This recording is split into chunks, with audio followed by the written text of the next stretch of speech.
Hello and welcome to the Watford Way and your Watford versus Wycombe Wanderers match preview. We're at home once again, thank goodness, and today I'm joined by Finn and Brendan. So first of all, Finn, how are you doing today? I'm doing all right. I'm looking forward to the game as always. Not so much after Bournemouth, but still looking forward to it.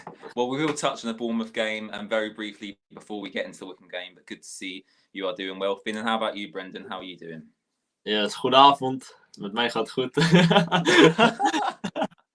We got a goal before, so I'm talking in Dutch, saying good evening. Yes. Yeah, I'm doing well.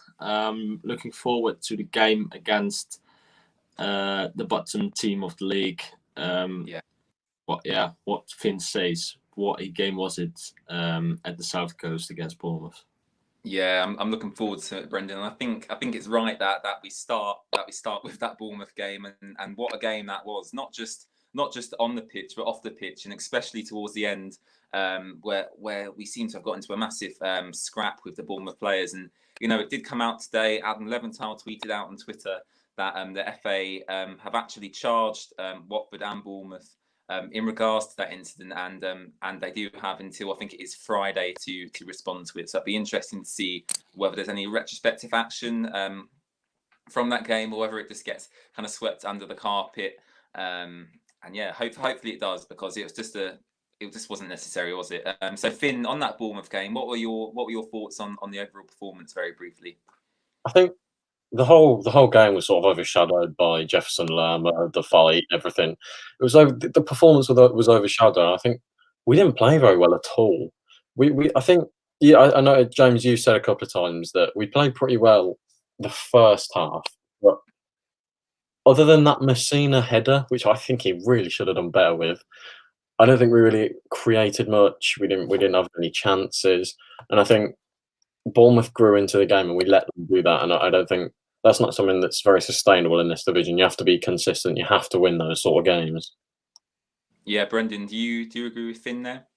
Yeah, I totally agree. I think the first half it was okay, but you see, giving more space to Bournemouth in that second half, giving more the ball, walking back to your own box. That's not what you want to see against a team like Bournemouth. And after that, what's happened? Everything with that free kick, quick taken, things like that. You must be sharp every minute, and it's a shame. It's a shame that a free kick like that going in directly from Groeneveld. Yeah, on the goal, Brendan, do you think that Dan Bachmann should have done a little bit better and saved that at his near post? Do you think? Well, that's difficult. I think it's already a fault at the begin from that free kick. I think you must be just make a fall again on out to Groeneveld as defender. Of course, it's always when it go in at the near post. It's always difficult to say to a keeper he makes not a mistake, because a keeper must be always having the ball at near post. So yeah, of course you can say Bachmann needs to save that one, but I think you need to look before what's happening before, and then not Bachmann faults in my eyes. Yeah, I absolutely agree. And look, we move on to Wycombe at home, and look, I'm glad it is a home game because we do have such a good home record. And Finn, how important is the fact that we're playing at home going into this game? How important is that to Watford? Because we did obviously lose to Bournemouth. It was quite a good performance actually overall, I thought. I just thought that obviously,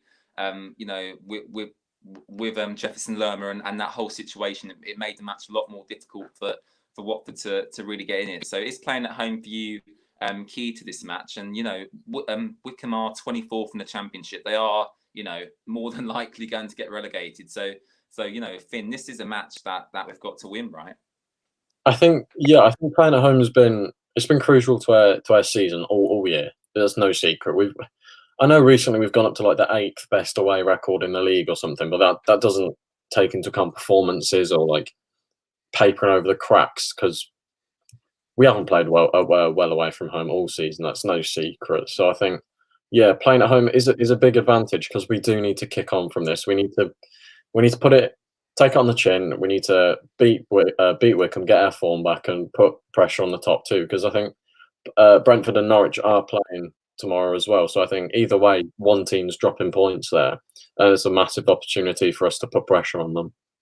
Yeah, how important is that, Brendan? That the fact that Brentford and Norwich are playing each other, because they are the teams that are above us at the moment, and we obviously want to try and catch both of them. It's looking unlikely now that we will go and win the championship, but we do want to be getting that second place, Brendan. So how important is it that whatever the result in their game, we have to match that in ours, and obviously we hope we can get a win, because if Norwich win, they go yet further ahead.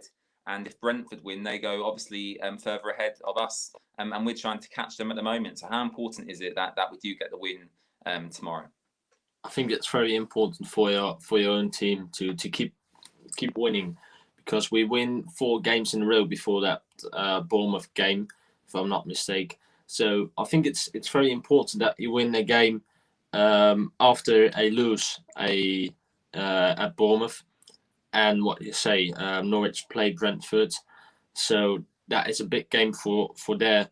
But to getting close to Brentford or Norwich anyway, we need to win by ourselves our games. So I think it's of course it's important to win tomorrow, but you need to keep winning to keep pressuring on Brentford and maybe Norwich anyway. Yeah, absolutely agree, Brendan, and yeah, it's going to be really, really tough. And I think that last time out against Wycombe, I think you guys would probably agree with me actually, but I think we kind of underestimated what they could do. And I remember Akinfenwa, 38-year-old Akinfenwa, he still bullied our back four, and yeah, I don't think we should go into this game underestimating Wycombe at all. But I do think that we should be comfortably beating, a team like Wycombe, who are 24th, don't have many points on the board, haven't been in good form at all this season, and it's definitely a game that we should be winning. And we also have another game at the weekend against Nottingham Forest, which will be even harder, because obviously James Garner and Glenn Murray play for Nottingham Forest now, and I'm sure they'll want to get some sort of revenge against Watford. I'm not sure what goes on in their heads, but I'm sure they will want to have sort of an impact against Watford. Finn, we do have a lot of injuries at the moment going into this game, and we have done for quite some time now. Some notable absences. Isaac Success, who's not been with us for a very long time. Troy Deeney, Deli Bashori. But most notably, actually, aside from the injuries, we do have now a couple of suspensions in João Pedro and Nathaniel Chalobah. Chalobah out for 2 games and Pedro out for this one.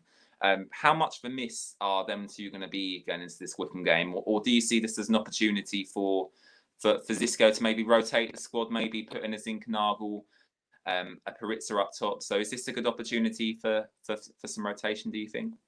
I think João being suspended for the game was almost a blessing in disguise, because I think he needed a rest, and I don't think he would have got one unless he was suspended.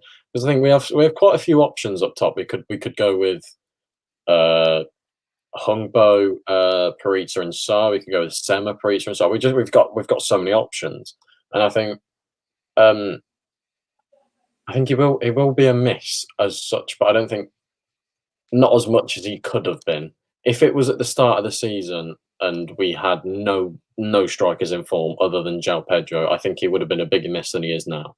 But I think this is also the sort of game where I would have looked to Troy Deeney, because I think he's best with his back to goal, isn't he? And this is a sort of game where they're going to be sat back. They're going to have their back to goal. They're going to need. I think Troy Deeney would have been a better suit for this game, but unfortunately, like you said, he is injured. Yeah, do you kind of agree with what Finn said there, Brendan, about Troy Deeney? Maybe this would have been a game that suited him. I know a lot of people actually said when the fight happened against Bournemouth, Troy would have loved to have get involved in that. But in terms of rotation for you, Brendan, would you change anything from what Finn said there? No, I think Finn said the correct things. Of course, I want to see Zinkernagel to give him some time. What we see in the comment now. But I think it's what you say. Troy will be fighting at Bournemouth. We'll laugh things like that. He's a big guy in front of goal. He keeps the ball with him against a team what loves to fight, because when it not come to football, they like to fight. They like to put their bodies into the game. So I think that must be a good game for Troy if he was not injured. But I think Perica can be the man this game. Let's show him what he can do in this game.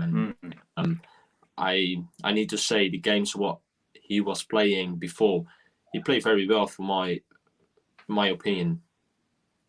Yeah. I think Perica has been quite a funny one this season because he played quite well at the beginning of the season. Then I remember he got sent off in a Carabao Cup game, I believe. Then he got injured, and he's never really had a consistent run of games. And I think that with someone like Perica, in the absence of Troy Deeney, Perica is quite a tall guy. He can hold up the ball, but he also does have a really good bit of pace as well. And I think actually against Wycombe, it will be ideal for someone like Stipe Perica to maybe get on a score sheet and hopefully show us what you can do. I'm just going to go through some of the comments. So Ricky here saying we'll be out. We will be without João Pedro and Chalobah for this game. Who replaces them? And we've discussed that, Ricky. And yeah, it's going to be really, really interesting to see actually how we get on without them. But I think against this Wycombe side, we should be able to beat them. Ajeg saying, for me, he would play Zinchenko and Perica. Totally agree. Ollie agrees with Ajeg. Wycombe will most likely sit back for the point. Do we change formation? That's an interesting question. And Finn, what do you think about that change in formation? Obviously, we discussed maybe rotating a few players, and maybe Perica might suit a 4-4-2 more than our current 4-3-3 formation. Would you change anything, Finn, or would you just leave it as it is with the 4-3-3 that we're playing with at the moment? I think player rotation this game is important, but not system rotation. I know some Watford fans have been not having a go, but just pointing out the fact we don't have a plan B. I saw a stat a couple of minutes ago, and it said it's been 25 months since Watford have come from behind to win a game, and that's quite frankly unacceptable for a team that wanted. Wow, I didn't know it was that long.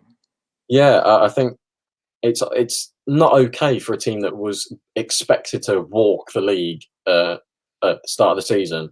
I don't think it's good that we haven't. We need a plan B. I know that, but I don't think system rotation at this point of the season it's not a good idea because the players are used to it. It's working well. I don't see why we should change. We've got options for the players that are missing. We've got Gosling, Dan Phillips, for Chalobah. We've got Perica. We've got Success as a feature for the under-23. So I don't know if he's still out. We've got options for the current 4-3-3. So I don't think the system rotation is a good idea for Wycombe. Yeah, absolutely agree with you there, Finn. And Brendan, a bit of a now issue actually, because in the media in the last couple of days, actually yesterday the news broke that Watford are interested in signing Carlos Sanchez on a free transfer. Now, in terms of squad depth, I think that bringing someone in that position is obviously a good thing. We're obviously a little bit light in that department at the moment, especially with Nathaniel Chalobah's recent suspension. But Carlos Sanchez, he is a free transfer. He's not had a club since the end of last season. He's 35 years old. It is in a position that we need, but is he really the right person we want at the club going forward? And we've got people at the club like Daniel Phillips, who should really be given a chance. So is Carlos Sanchez someone you want to see at Watford, or not for you at all? Oh, that's always a difficult question, James, because a player from free transfer, you don't know what you can expect anyway. But I think 35, it's awful to get a player in this squad. I think you need a player who's came in and can very quick in the team. He needs to go in and need to know where he needs to be, where he needs to give the balls and things like that. I think you must take one of the players maybe from a youth academy player or something like that, but not a 35-year-old free transfer. I even don't know him how Sanchez play, but I think it's not the way you need to take a player. I think you must be looking your youth academy or in the league somewhere. You got a player like that you like, and that can be fast rotation in the squad. Yeah, it's just not good, is it, Finn? That the fact that we're going out again, like we did with Ashraf Lazar, and we're going out to get a free transfer just to fill a position where, if the club had recruited and thought thought and planned for the future of the club, then maybe we wouldn't be having to get in 35-year-old defensive midfielders to add cover to our squad. So what's your thoughts on the signing, Finn? Because we do need someone in that midfield position. But we've seen Ashraf Lazar come in to be a backup left back. From what we've seen of him so far, he doesn't look very good. Carlos Sanchez does look like he's going to sign very imminently, maybe even tonight. So what's your thoughts, Finn, on him coming into the club? I think it's yet another signal that the Pozzos could be looking to sell. Because if you think about it, our last 4 signings, there have been Ashraf Lazar, who's free. If he does sign, it'll be what's his name? Carlos Sanchez on a free, Philip Zinchenko on a free, Ashraf Lazar on a free. And I think, as good as Philip Zinchenko is, it does show that we're not really planning for the future like we were promised at the start of the season. I think if you were planning for the future, you'd bring in Dan Phillips into the first team, not Carlos Sanchez. You'd Absolutely agree. bring in. I'm not saying Zinchenko was a bad signing. That's not what I'm saying at all. But you'd bring in Humbo, like, to provide a bit of rotation. I just think it's not that they have. They've flat out lied. Whoever came and said it at the start of the season, I think. No, they have, because it was Scott Duxbury, wasn't it, who said that he wanted, his problem with previous managers, Nigel Pearson, Quique Sanchez Flores, was that they weren't bringing through our younger players, and we've got talented young players at the club, as you mentioned, Daniel Phillips, Toby Stevenson, Joseph Hungbo, even people like Sam Dalby, who are really talented young players. They're on the brink of breaking into that first team. And we go out and get a 35-year-old, Finn. What are we doing? I don't know. It just the fact that we're interested in a 35-year-old midfielder, it confuses me more as to why Keena's gone out on loan. It doesn't make any sense to me. When we've got people like Deli Bashir, I know he's injured, but still he should be back before the end of the season. We've got Deli Bashir, we had Keena, we had Dan Phillips. And we've gone out and signed 31-year-old Dan Gosling and 35-year-old Carlos Sanchez. Just doesn't make any sense to me. And I think it's never going to be bad to have squad rotation. I think everyone knows that. But I think there's better options out there. Yeah, absolutely. I absolutely agree. And Brendan, Finn there mentioned, the decision to send Domingos Quina out on loan. How bad of a decision does that look at the moment, to send him out on loan when we are struggling for a little bit of depth in that position? And as soon as Chalobah got that suspension, we're suddenly thinking, who else can play in that position? We've got Dan Gosling, Tom Cleverley, Will Hughes. Philip Zinchenko is not a defensive midfielder, is he? So, it's either Daniel Phillips or no one. And the club seems to have gone with Carlos Sanchez. And we've got someone like Domingos Quina out on loan at Granada. He has done really, really well. I don't know if you guys have seen, he did actually score 2 superb goals in his first couple of games. So how bad of a decision was that, Brendan, to send such a talented youngster in Domingos Quina out on loan? It's always difficult to keep players happy and things like that, but I think it is I cannot say it's a stupid decision, but a decision where you're looking afterwards. What have you done? We can keep him here and give him the most minutes to play. If you see him play in La Liga, and I think he plays in the Europa League as well, I'm not sure. But if you see a player from Watford can play in Championship, lots of minutes, and now playing in the La Liga, the most minutes in his life till now in his career, it's very hard to see supporters, because I think he must be happy and anyway if he gets some minutes at Watford. So when you sent him, I think he was not happy at Watford at that moment. But I think it's always difficult when you send a player away on loan to Granada. But I think we need to keep him at the club, and maybe we need to be aware that he's going to maybe sign a contract at Granada if he enjoy himself there. That's where we need to be aware for, because if he enjoy himself there, he will sign there maybe a contract deal and playing in La Liga and not for Watford in maybe Premier League or Championship. Yeah, I think La Liga definitely suits Domingos Quina more than Championship. I just think that from what we did see of him, he wasn't really cut out physically for the Championship. But I do think he still could have offered us something in this promotion running. And seeing what he's done at Granada so far, even in his first 2 games, it is a shame that we let him go, even on loan, just for the rest of the season. And as Brendan said, there is a chance that if he does enjoy himself out there, if he does keep playing well, then we might be able to get a good fee for him. So that is one worth watching. In terms of the game, guys, we are gonna wrap up here and just kind of come to a conclusion about how the game's gonna go. It did end 1-1 last time out against Wycombe. Ismail Assar getting a goal for Watford. That was his first of the season actually that day. So really good for him to score them. But it's a different game now. Watford are 3rd. Wycombe are 24th. They're rock bottom of the Championship, and Watford want to get promoted, Brendan. So, Brendan, how do you see the game panning out, and what is your score prediction? I think it will be a very tough game. It will be a very tough game. It will be a little bit fighting game from the away side at Vicarage Road. We're gonna score 1-0 just before the half time. And after that, I don't know. I think we win 2-1. And I think the big buzzer gonna score for the away side. 2-1 for Brendan. Very positive again, once again, Brendan. Thank you very much for coming on. Finn, do you agree with Brendan, or are you going to be your usual pessimistic self and go with a draw or a loss to Watford? I put in my match preview on my Instagram account, I put 1-0, and I'm going to stick with that. I think it'll be an early goal.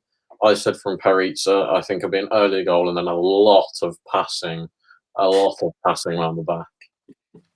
Yeah, it does seem like it's going to be a close game, and I've watched a couple more YouTube videos today, and Neville predicted a 1-0 win to Watford as well, and so have you guys. So it's going to be really, really interesting to see how it pans out. I don't think it'll be that close. I'm hoping we can have a similar result to something like Bristol City, a nice, comfortable 3 or 4-0 win for James. That would be very, very nice. But yeah, thank you very much for watching, guys. Loved reading all your comments today. Really appreciate you all tuning in. Finn and Brendan, I'll go with Brendan first. Where can everyone find you on social media, Brendan? Social media, to begin, on Twitter with the Bijna Hornets. You can find us there, and on Instagram, Watford FC the Netherlands, or #Dutch Hornets. Fantastic. Thank you very much for coming on, Brendan. Really appreciate it. And Finn, where can everyone find you on Instagram? Watford FC Hub on Instagram and on Twitter now. Fantastic. Finn is now on Twitter, so make sure to go give him a follow. Make sure to give Brendan a follow as well. Ollie saying brilliant stream. Good job. Thank you very much, Ollie. Really do appreciate it. And yeah, thank you very much for watching. Really do appreciate all the support. We'll be back with your match reaction after the Wycombe game. Hopefully we're reacting to a Watford win, and we'll catch you all in the next video. Bye-bye.